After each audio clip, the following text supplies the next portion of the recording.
The evening, the sun is setting as we would have it. But it's great to have you join us on this platform this evening. And of course, on this program, it's our trend or our norm to look at what has happened in terms of national development in the country. So much development. And now it appears that Nigeria has been ranked the second most corrupt nation in West Africa itself. And this is very worrisome. Looking at the 2021 ranking, it appears that Nigeria hasn't fared well, in spite of the fact that we have anti-graft agencies that have been very boastful of the kind of conviction that they've done, and of course the kind of arrest and prosecution and cases in court. In spite of all of this, we still have Nigeria being ranked very low when it comes to the index on corruption in West Africa, even ahead of Ghana. So where do we go from here this evening? Joining us on the platform is Reverend Edward Koyeladele. Of course, we have another guest who will be joining us in the course of the discussions this evening. It's good to have you back, sir. It's nice being here. Thanks for having me. All right, he's a public affairs analyst. Okay, let's look at this development. Corruption, it's actually something that rings a bell when we mention it in Nigeria. And of course, the belief is that it has eaten deep into the fabric of our nationhood. Everywhere you go to, you see either, they call it corporate corruption, you have political corruption, so many names that have been given, semantics being used to describe the state of corruption in Nigeria itself. Now, looking at our poor index in terms of our ranking in West Africa, not just all over the world, within the domain that we're very prominent, and of course we always say that we're the leader, as a matter of fact, in terms of resources, human capital development, intelligence, that will have it more than any other African country. And now here we are with second most corrupt nation. What does it tell us as a country? Well, it's not new to us, especially when it comes to corruption.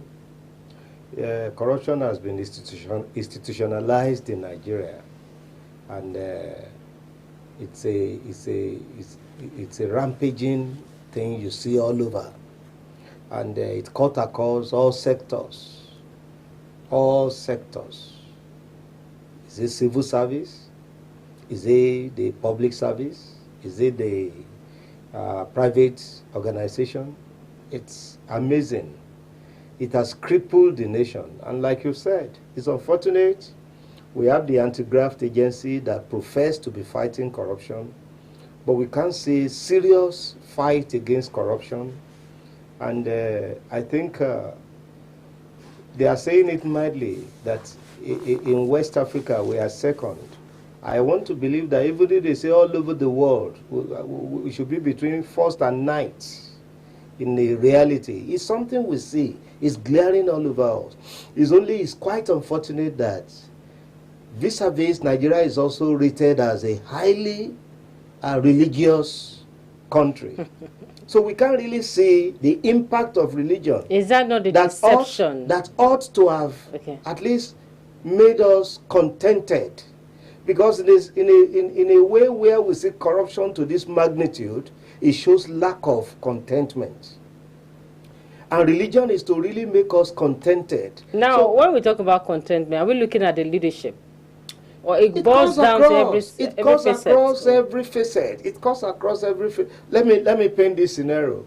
There was a friend of mine who returned to America where she is based. And, I knew she took the flight in Lagos. And so I asked her, I said, have you arrived? Have you got home? So she now replied, she said, well, it depends on where you call home. Then she gave me two descriptions. He said, when she arrived in Nigeria, the immigration officer said, sister, you are welcome. What did you bring for me?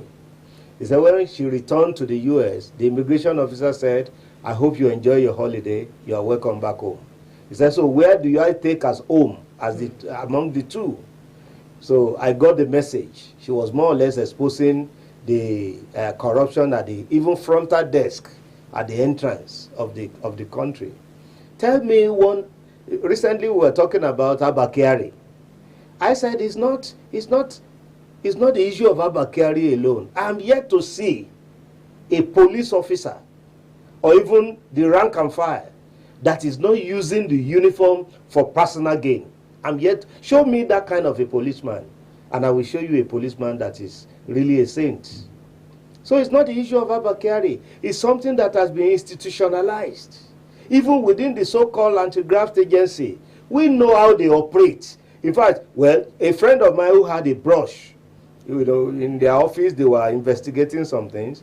He reliably told me that it was even the EFCC, after they have been compromised, that told them how to answer their query so that they can close everything up, even within the EFCC itself.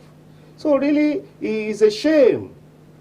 And it's a great discredit to the government of President Muhammadu Buhari, because one of the things he really came to do, which we thought would be very serious, is corruption fight. But we can't see seriousness of corruption fight in this administration. But what actually killed that tempo? Because if we could look at the speech, let's take our minds back to the speech of President Muhammadu Buhari in 2015 at Eagle Square. He said it's for nobody, it's for everybody. Yes. And of course, he will come, as a matter of fact, to sanitize the process. But how did the tempo die? Looking at the likes of Abacha Lawal too, appears to have fallen under the sledgehammer, given the fact that there were also other corrupt dealings and so many others under this administration. So how did that mantra actually die? I think what killed the tempo is the